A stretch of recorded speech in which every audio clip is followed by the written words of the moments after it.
Hi, I'm Martin Leifeld, and I want to talk today in the continuing series of 5 Minute for Fundraising about generous fundraisers.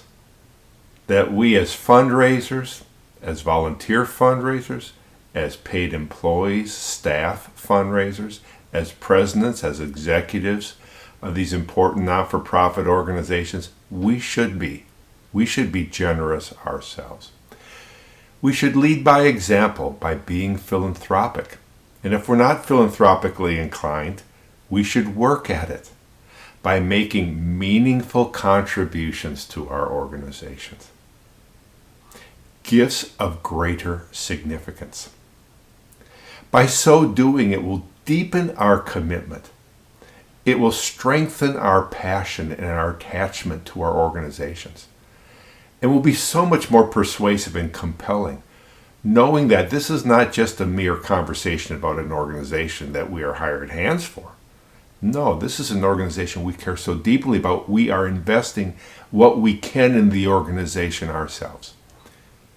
And this giving of significance on our part transforms us as donors and as people, just as we've witnessed the various donors we've worked with over the years be transformed through their philanthropy.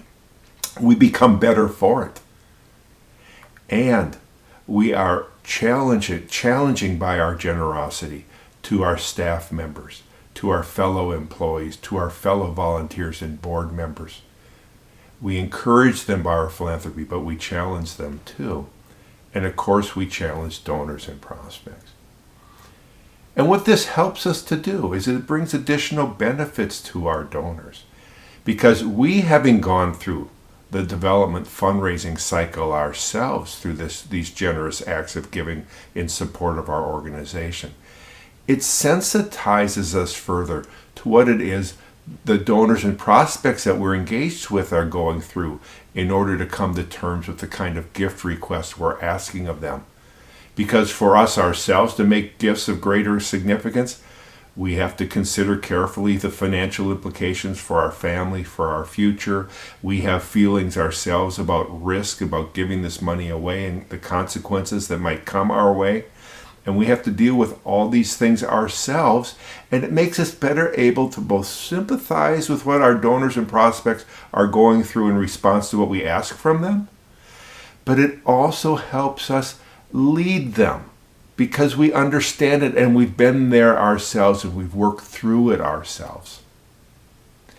So we as fundraisers, whether volunteers or paid, certainly as executives of our organizations, must lead as philanthropists too. A number of years ago at the University of Missouri St. Louis, we were taking a campaign from the silent phase to the public phase, and we're trying to get as many donors, both individuals, corporations, and foundations, to make commitments of $1 million or more, and that was a group we called the Partners for Greatness. We wanted as many in the first year of our involvement to come to this level as possible, because we want to announce it with great fanfare and drama to encourage our community a year later. And there was a couple that the chancellor really wanted to see at the Partner for Greatness level. But this was the first year of the Great Recession, and like many donors, they felt challenged to come to terms with this. Now, they had already committed over $300,000 to our university, and we're asking for just under $700,000 more. And in a few conversations I had had with these donors, there was reticence, there was hesitation.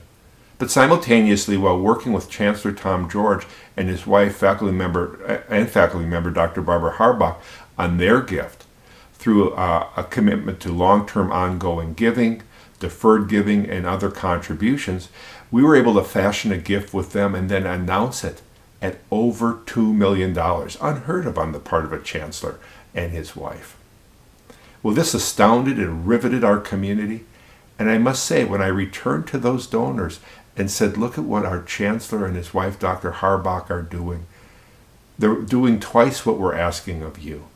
Would you not come up and be a $1 million level and be a partner for greatness and join with them on the stage this fall? They acquiesced. They said, well, if the chancellor and Dr. Harbach on their modest salaries can do this, given what we have enjoyed in our lives, we will do this too. The power of leadership in philanthropy is ours. It's ours. It's a call of our very work in the field of philanthropy to be generous ourselves. So I encourage you in this. I'm curious about what you think about this. Please go to martinleifeld.com, go to the forum. I'd love to hear from you and dialogue with you about this very important subject matter. And I thank you very much for viewing and listening.